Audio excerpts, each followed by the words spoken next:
Welcome to the Lean Marketing Podcast. I'm your host, Allan. Today I've got a guest, Simon Bowen. Now, I was at another event and someone said, "Oh, yeah, I worked with Simon." And I'm like, "Okay, well, what did he do for you?" He goes, "Well, he took all of these complicated concepts and helped us simplify it and help us put together an offer." And to be honest, I still couldn't get exactly what it is that Simon Bowen does. So I've got Simon Bowen with me. Simon, who are you? What do you do? Who do you do it for? And why are you such a big deal? Ah, well, it's very kind. Thank you. And a lot of years ago, I realized I had a capacity to capture really complex concepts into simple but powerful visual models that explain that complex concept across almost any subject matter. And the number one issue companies have in the marketplace is getting the market to understand the unique value or genius they bring to the table in a way that has the customer almost disregarding the price. We pick up all of the marketing language, which actually is commoditized language, and we try to use it to explain our value. Or we complicate what we're explaining to people, thinking that it will make us sound more intelligent and therefore they'll want to buy from us. The reality is that the customer is not looking for the most complex or commoditized solution. They're looking for the most common sense solution. Because when it makes common sense, the customer all of a sudden can go, well, that'll work and Mm. that'll work for me. So, all right, then let's go. The problem is, my father used to say, common sense is uncommon.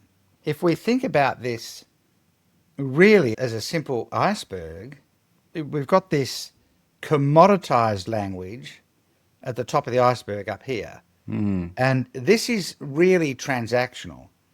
So, what is commoditized? If you're a financial planner and you're telling people you're going to give them financial freedom, completely commoditized because everybody says it. And what the hell does it even mean? This stuff at the top basically is shallow. So, all of the commoditized language is shallow conversation. Mm-hmm. And so if you think about an iceberg, you can throw as much wind and storm at the tip of the iceberg as you want. The iceberg's always moving in the direction of the base, right? So financial planner says, I can help you get financial freedom. Initially, they'll go, well, that sounds cool, but they also know that's kind of a shallow conversation because it's also what every other financial planner says. Yes. Commoditized, right? And then usually what happens is in order to try and add some sort of differentiation to this commoditized language, we get into complexity and we start saying to people, well, here's what we do, here's what it takes. This is, it's very complex. Only a financial planner could help you with this. So you'd best hire us because if you want financial freedom, commoditized language, you need someone can execute a complex solution. So the financial planner who's offering financial freedom, which is a completely commoditized dialogue now, needs to figure out what is the real outcome that their client is looking for that is kind of hidden by this commoditized and complex concept of financial freedom. They want certainty. They want to know when they get to retirement, there'll be plenty of money there to live the life they want to live. I'm not sure they want freedom. That's a highfalutin concept, but they want Mm. certainty when I get to retirement. Do they want freedom or do they want options? You know? So we can travel, we could change the house if we wanted to, we can buy a new car every 3 or 5 years, but I don't know if I want financial freedom. I've lived a good life, I've done okay, I'm not a multi millionaire, but I really want options in retirement. I want certainty and I want options. And then, the third thing, often people will talk about legacy. You want to leave a legacy. What do you leave your children? And, what's going to happen to your wealth when you die? Now, preserve the wealth could actually mean I want certainty around lifestyle. I want options. How do I take care of that? But the next level down, which is a hidden level, we don't really talk about this. If the top level is transactional, which it actually is, the middle level is transformational. The bottom level is timeless, which basically means, kind of in my language, what's the most common sense solution you want for your wealth management while you're building wealth and then while you're using the wealth in retirement? What's the most common sense solution you want from a financial planner, right? Let me ask you the question, Alan. Now that you're looking at this model, so if all of those things are all in the mix, what is the most common sense benefit you want to get from working with a financial planner? I guess the word that comes to mind would be like a fiduciary. So somebody who's really, or a caretaker. Ah, okay. So the most common sense value that a financial planner might actually end up going to the market with is, I've totally got your back. When it comes to wealth, I've got your back. Yeah. But no one talks like that, right? And in reality, it's because they don't trust themselves. I'm hiring a financial planner because I don't trust myself. Why? You can't prioritize to put the time into this because there's other things that are more important to you. You don't know enough to get it right, so you can't prioritize the time to learn it. You don't trust yourself to make the right decisions. And secretly, deep down in the dark moments, you know you're not disciplined enough to pull this off yourself over time. That's why products like insurance exist. No one would need insurance if they self-insured and put the money aside. But no one ever does, right? And so we use models like this to teach people how to take their complex products and services and turn them into common sense solutions that the market looks at and goes, well, that's just so obvious. How come no one else has talked to me like that before?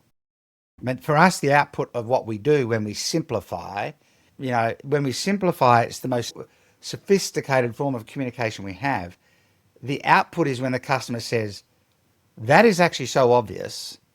How come no one else has shown me that?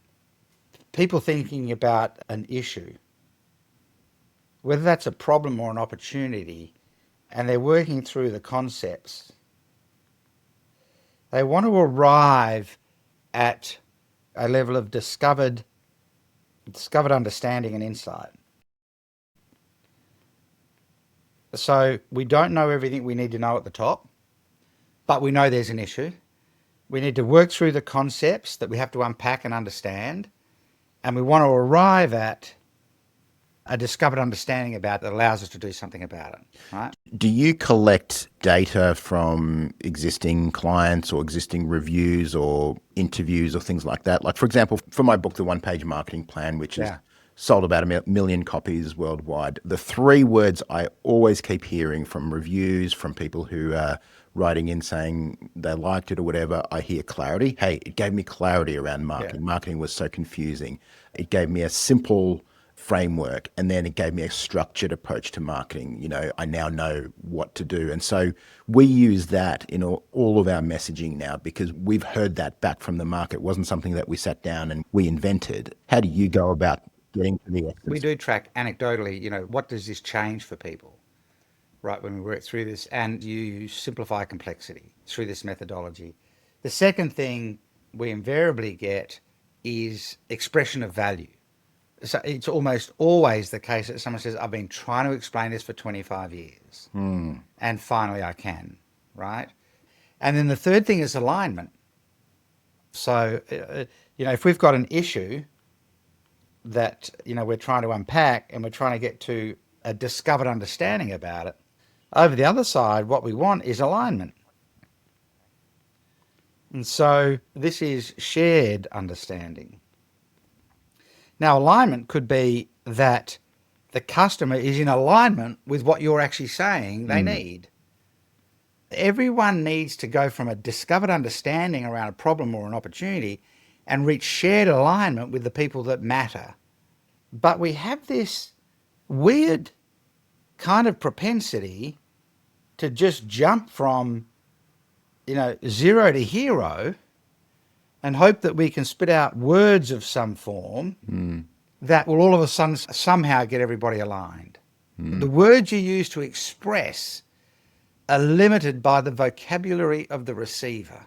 And if those words aren't in someone's vocabulary, using words alone to reach some level of alignment, like if I went to a business owner and said, this is fantastic, I can run a DACM process to uncover the real pedagogy of what you take to market so that everybody will instantly get the key learning outcome that you want to try and achieve with that communication.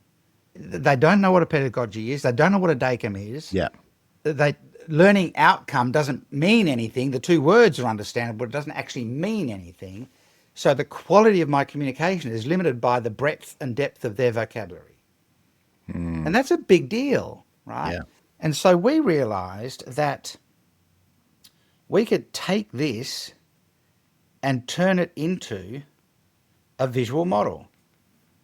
So I can take any kind of concept and the understanding around it and turn it into a visual model. I read business books all the time. Yeah.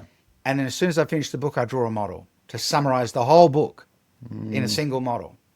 Now, if I give somebody that model to summarize the whole book, what are they going to go back to more often, the book or the model? The model, of course. Of course, because the model gives us visible understanding, and we use our eyes more than our ears. And so if we create visible understanding, we get to shared understanding much faster. Because then we can say to people, we had this conversation, we unpacked this discovered learning, but here it is in a model. Let's step you through the model. And now this is like a blueprint for the brain. And, when we create this visible understanding, we get this shared understanding. And the currency of this is transparency. We can agree much more readily with what we can see than we do with what we hear. And so, when we turn these complex, commoditized conversations into visual models, the people we're trying to build alignment with go, oh, well, that makes sense. What does something have to make sense? It has to have common sense. Yet common sense is far from common, and even less so in the business world. I love it. I know one of the big turning points for us in our sales process, we've got a sales team, and we put together a little visual map of, hey, this is what our consulting service is going to look like. Phase 1, we're going to do this, that, and the other. Then we're going to move into this. Then we're going to do that. And finally, you're going to end up with this. And we call it a roadmap. It was a very powerful tool because when we're selling the invisible, right, we're selling consulting, but also we found it very powerful from a customer perspective. We call them roadmaps, you call them models, very powerful from a sales perspective, from a marketing perspective, but also helping people feel like they're getting a lot of progress. Oh, absolutely. The model that we built that everyone wants is this thing called the genius model. And when I mean the genius of a company, a company gets set up for a purpose. And that purpose is either commercial, which means we're here to make money. And that, in fact, is the only self-sustaining dimension. Or it might be cause-based. We're here to make a difference. If you're cause-based but you're not commercial, you're a charity. You actually have to go and ask for money. But if you do both, you're a good company, right? And there are some companies that are just commercially focused. And then we want to have an impact on our clients down at the bottom. And we sell products and services in order to have an impact.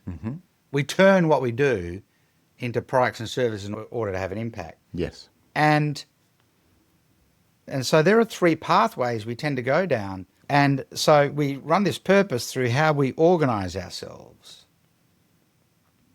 So these are things like standard operating procedures, policies, work instructions, the hierarchy of the organization, structurally, what are the reporting lines and authority lines and everything else.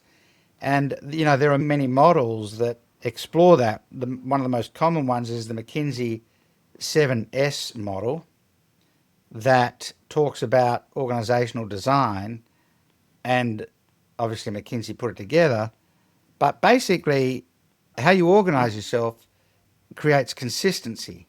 And when there's consistency, the customer says we can rely on them in terms of the product or service that they offer, right? Down the other side, we had culture.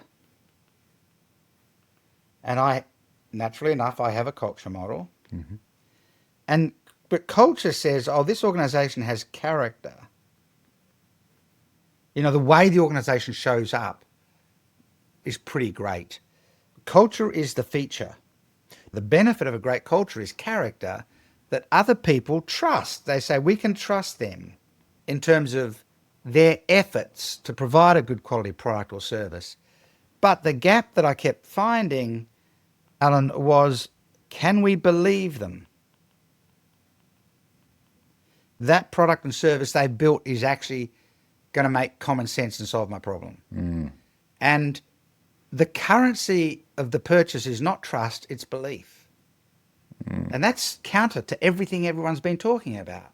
I can trust you, you're a great guy. It doesn't mean that I believe that you can solve my problem. The currency of the purchase is belief, not trust. How do I know that you can solve my problem? Well, and then I discovered this thing that I call organizational genius, which usually, and I've mapped the origins of company genius. It always starts with the founder. Yeah. And I built the genius model. And when we can capture company genius and we can say, this is how clever we are as a company, and almost any product we make and sell is going to solve a problem. Oh, well, I believe that because the genius you have as a company, I think, is robust and it makes sense. And why isn't every other company doing that? Right? And so we have these channels, and company genius is almost never talked about. And yet it is at the center of everything.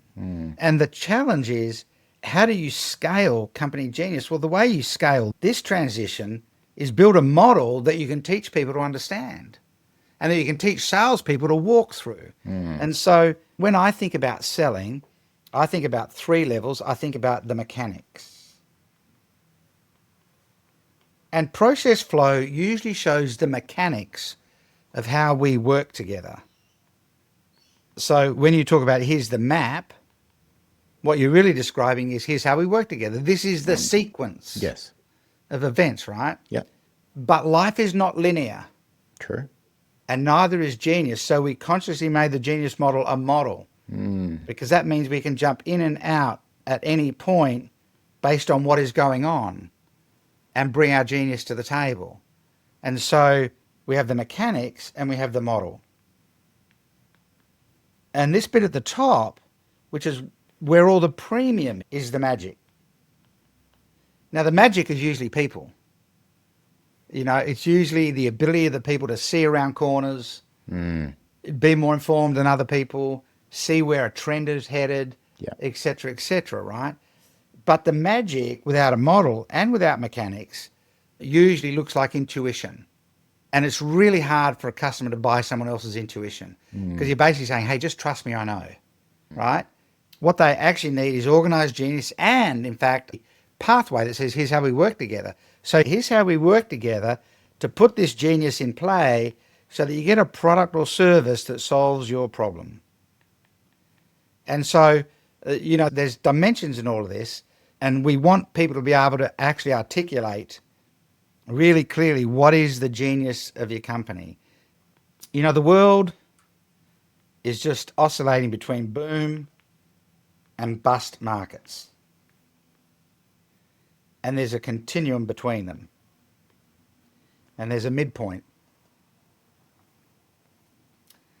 A company's genius should be able to solve the customer's problem no matter the market. Right? If you have company genius, your ability to fix something should be able to solve a customer's problem no matter the market. Right? Now, in a boom market, creates a buffer that allows you to take describe what you do as a big old block at full value and shove it into the market and people will buy it.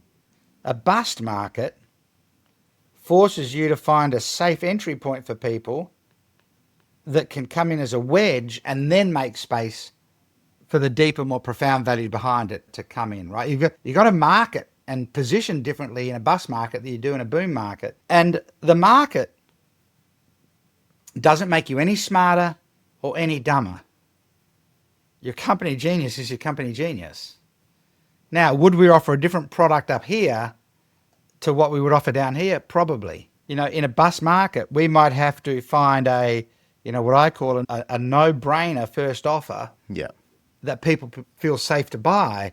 In a boom market, we could go in with the complete done for you, full cost, let's go kind of thing.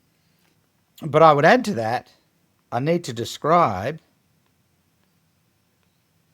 and this is the value stream analysis work, I need to be able to describe the flow of value we create as a company to put our genius into play to solve your problem. And so I need to be able to position that according to whatever market we're in. So might the flow of value change? A little bit, possibly. There might be a little tiny value flow at the front that we do, a discovery process or something that lets people get a real sense of, well, this is going to give me a gain. Yeah. Now let's do the whole thing. So first of all, like a lot of the examples you've used for real utility things. So like, for example, financial services, my financial advisor, all of these. Sure. How do you think about non-common sense goods like luxury goods, where a car could be $1 million, right? A Rolls Royce or a Ferrari or something like that. When you're in the luxury business, it's really not about common sense anymore, right? It's a different driver that drives that. How do you think about that? Well, it's a great question. And, sales are either tangible or intangible. And the tangible sales are easier to make because there's a physical thing that you can demonstrate. The intangible sales really do require the provider to be able to say, we're actually really good at this. We have genius behind this. And it's not our intuition. It was structured, organized genius. And so when you're selling an intangible product, you can't go to the market and say, you just have to trust us. We know what we're doing. Yeah. You actually need to give them a sense of organized genius. So what you actually have to do is take your intuitive wisdom and genius, put it into a model once again so they can look at the model and go, well, that makes sense. Now, let's talk about luxury items because it's a favorite topic, right? Okay, perfect. To get from point A to point B, I just need a car to get from point A to point B. And this makes sense.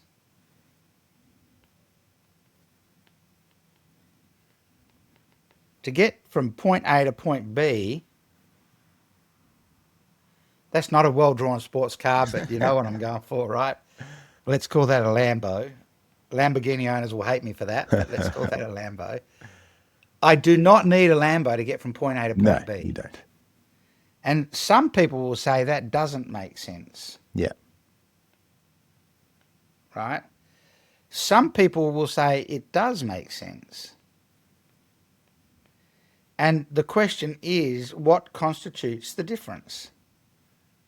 Right? What constitutes the difference is what percentage of your non-discretionary money does that Lambo occupy? And so if the Lambo is less than, let's say, 0.1% of your discretionary money, this makes total sense. Yeah.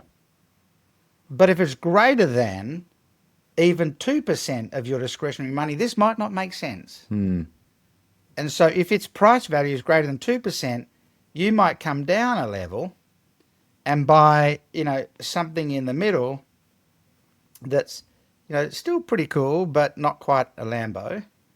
And you might go, well, that occupies less than, 0.1%. That makes sense to me. And this keeps happening until we arrive at the one that makes sense. But if you earn $40,000 a year and the car costs you 10, this is not a discretionary purchase, but I have to get from point A to point B. Yeah. And so it's not ideal, but it makes the most sense available to me. And so one of the dimensions that impacts, what makes sense and what doesn't is, how discretionary is the spend. The less discretionary the spend, the more it makes sense. Yes. I have to have a car. That's not up for debate. So now I've just got to buy the car that I can afford, right? Well, where does status play a role? Right. So here's the other thing. Next to discretionary spending is ego. And let's call this the ego line. Yeah. So sometimes people's discretionary spend is actually down here, so they can spend $30,000 on a car, but their ego causes them to buy an $80,000 car that doesn't actually make sense from a discretionary spend point of view, but makes total sense from an ego point of view, Yes. right? And I can't really afford a Lambo, but my ego says I should have one, Yes. and that makes sense. Yeah. A lot of people will make things make sense if it fits their ego. And so, it's ego versus need. Yeah. None of us actually need a car that costs any more than $20,000. Like, I could get up from here, my desk right now, go down to a dealership 10 minutes away, and probably buy a car for $10,000 that will drive for years with minimal problems, that will get me from point A to point B. I could probably get one for less than $10,000. And as long as I service it every year, etc., it will transport me around just fine, and could probably drive from Perth to Sydney just fine. But it doesn't match my ego. Yeah. And I have a greater discretionary spend than $10,000 available on a car. So now my buying inclination is elevating. And, so if I think about, if we put those two lines together and we go, discretionary spend plus ego, starts to give me a range of what my buying inclination is. And so if my discretionary spend is here, I have this range that we might call buying inclination. I'm inclined to buy something inside that range. And the person that comes along with something that makes sense in there, to me, something that makes common sense in there to me, they're likely to buy from me. These are the kind of really deep hidden nuances of how people transact with each other that we really need to understand and explore a bit more. Does that make sense to you? It does make sense to me. The other bit that I wanted to discuss is a lot of times in the sales process, especially if you're selling something transformational, let's say Yeah. it could be coaching or Sure. of any kind, let's say fitness or business coaching or whatever, it requires their effort to get a result, right? So like I could hire the world's best fitness coach, and if I don't do the stuff, if I don't show up to the gym, I'm not going to get any results. I mean, that's kind of obvious. So a lot of times they may believe in you. They may believe that you're an amazing Yeah. coach, that you're super competent, you know what you're doing, you've helped other people do that, but they don't believe in themselves. They're like, I've tried this 10 different times and I failed every single time, or, I can never stick to a diet, or I can never show up to a gym consistently. So how do you overcome that gap when the belief is not in necessarily in you, but in them? Yeah, sure. There are 5 primary emotional movements in the sale. The first one is, who can help me with this thing? And the emotion sitting underneath that is curiosity. Like, who's out there that could help me with this thing? And so we want a way of showing up that brings a higher level of curiosity to the prospect than everybody else. We, of course, do that with visual models and expression of deep conversation. But once that's resolved, these 3 or 4 people look kind of interesting. Then we move into, well, why would I do this? And why would I do this now? And this is actually about tension. We have to build a level of tension for anyone to make a purchase on anything. And we do that with a specific model that we call the pre-frame model, where we basically tell a story that says you're stuck down here somewhere. Do you want to be at the top of the pyramid? A very deliberate, specific way of walking through that. In marketing, And just to give you an example of how a model could work in marketing, imagine you'd built a really powerful pre-frame model that said some people are stuck in the red zone, some are in the amber zone, a few are in the light green zone. And this is what those zones are called. But there's a small number of people that are up here in this dark green zone enjoying all sorts of benefits. And, I'm going to run a webinar in a week that will unpack that zone and tell you exactly what that is. That's a classic open loop. You put a model into your marketing with an empty space, unnamed and unexplained, drives people nuts. They will come to the webinar to find out what the top of the model is, right? It's a visual open loop. And so then we've got this, people move from the why to what. So what exactly is this? And the underlying tension here is desire, emotion is desire. We do that with a value conversation. And then it steps into how does this happen? And this is actually about confidence. And we do that with the genius model.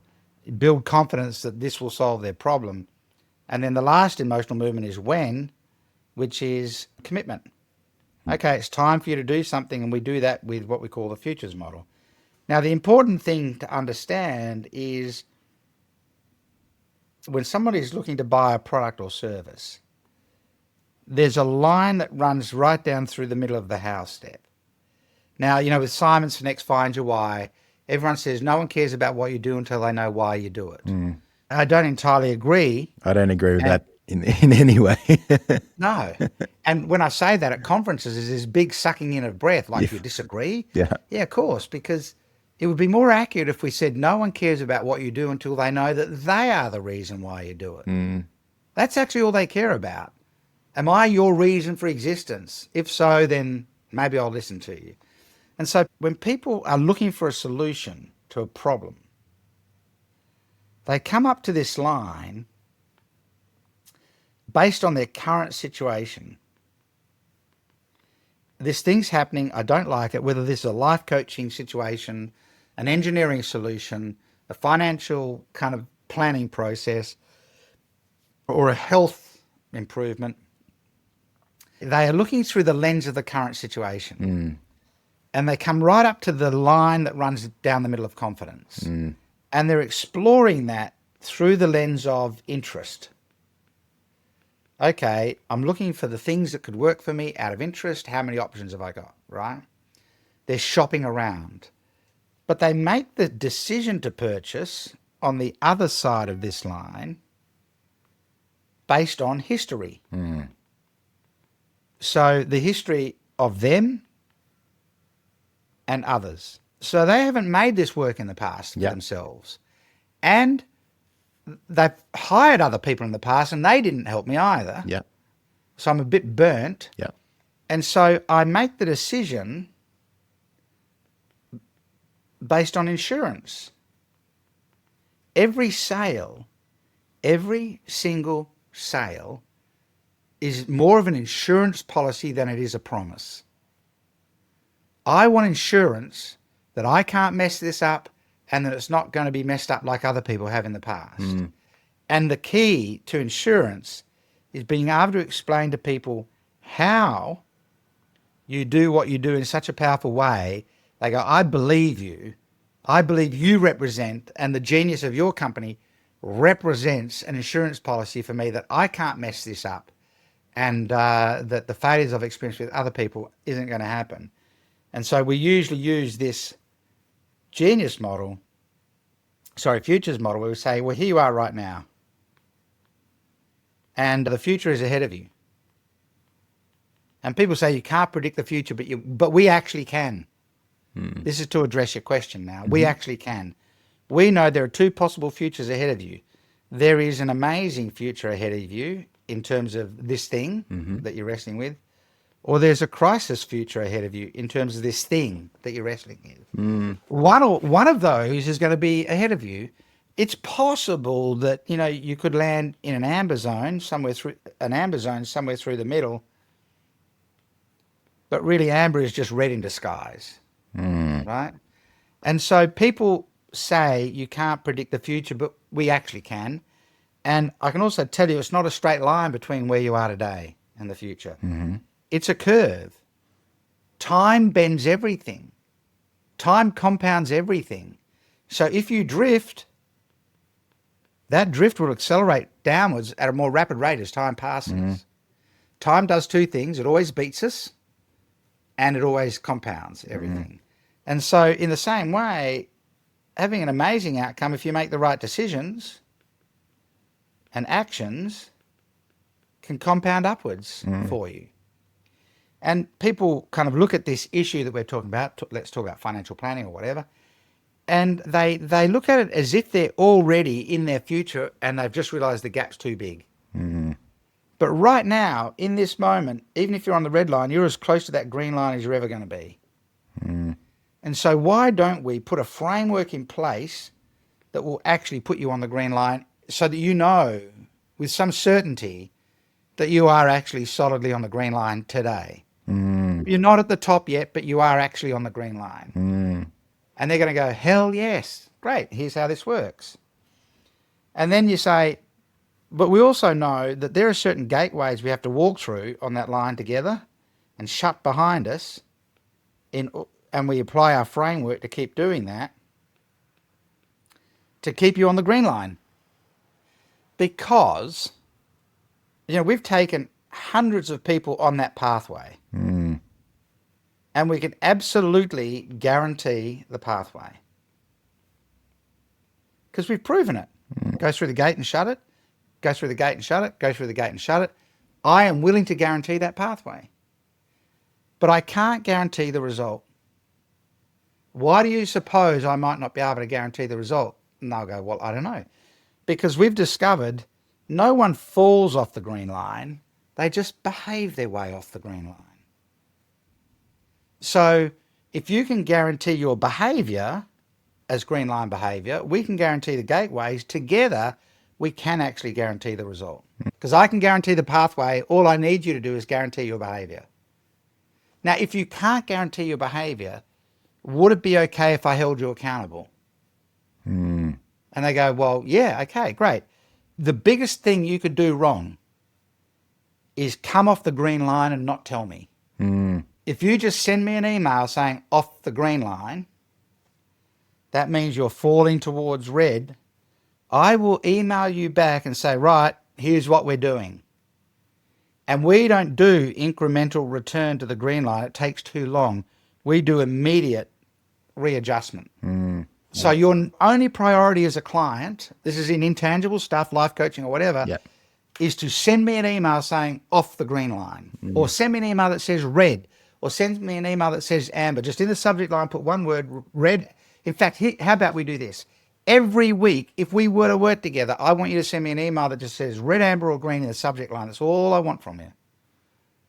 And if it says anything but green, I am reaching out to you to get us back on the green line. And then, we don't shut these gates behind us until the gate is really shut, meaning it won't allow any slide backwards. We've put mechanisms in place now, and then we're going for the next gate.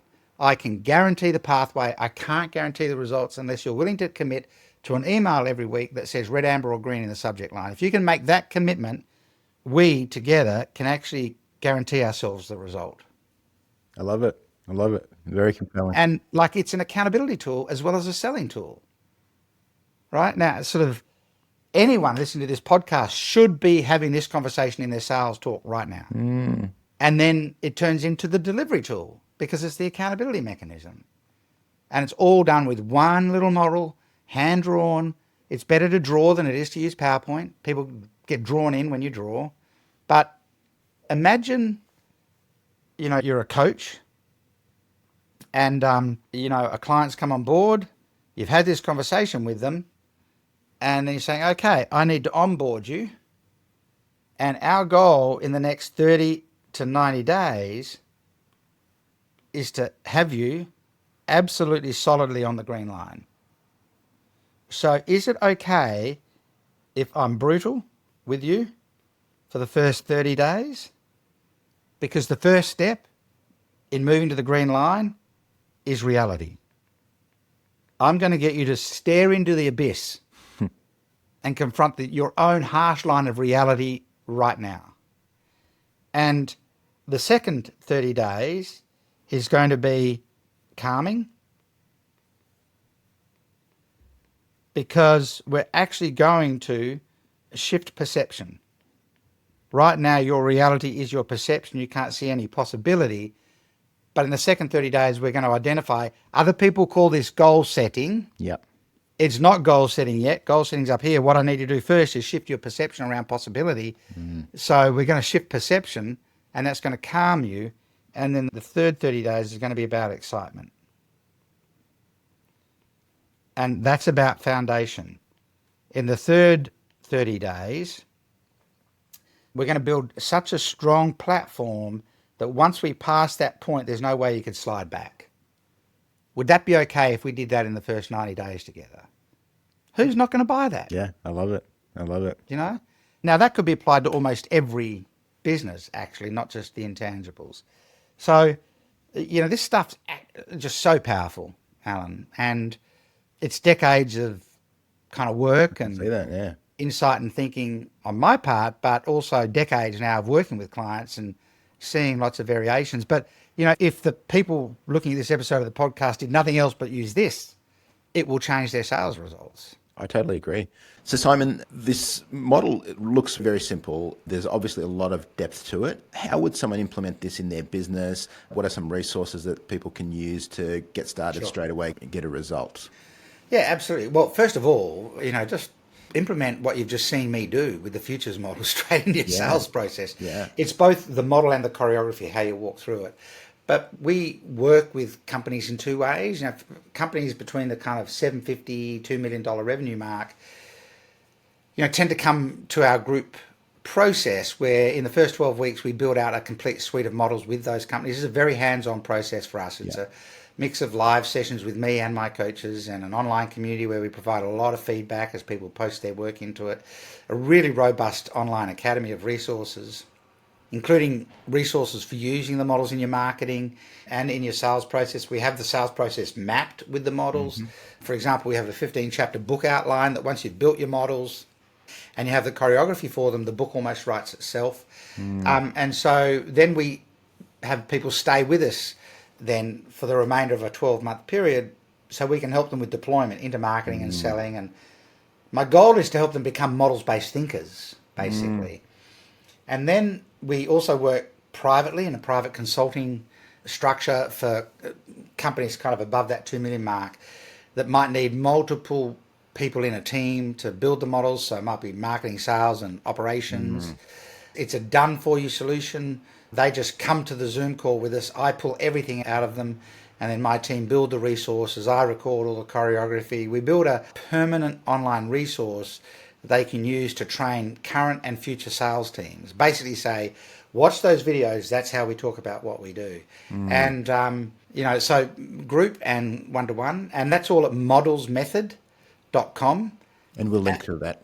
And they'll also find a lot of other resources, a lot of other bingeable resources there. And same with my YouTube channel. I have a lot of content. I run a 20-minute teaching every month, where I turn on the camera, I put the timer on, and I go for 20 minutes. And I usually pick a topic and unpack it. And that's probably the most popular thing people come to is my 20-minute teaching. So, I'd love to share a little resource with people that I call the price positioning bell curve, which is about how you can use the bell curve in a simple way to recalibrate a prospect's sense of price so that, they know that if they're not paying the right price, they're going to get a rubbish solution. And, when people put their email address in to get that model, they'll also be subscribed to the notifications for the 20-minute teaching. And I'll give, if they click the link for that, they'll be able to get that little resource. Oh, perfect. We'll link to all that. Simon, I'm definitely going to do a lot more visual teaching as a result of what you've taught me today. I think that's super, super powerful. And, thank you so much for your time. You've been very generous. And, I can see now clearly why you are such a big deal, why your reputation precedes you. Thank you so much. I really appreciate it. Been an absolute pleasure. Thanks for having me. My pleasure.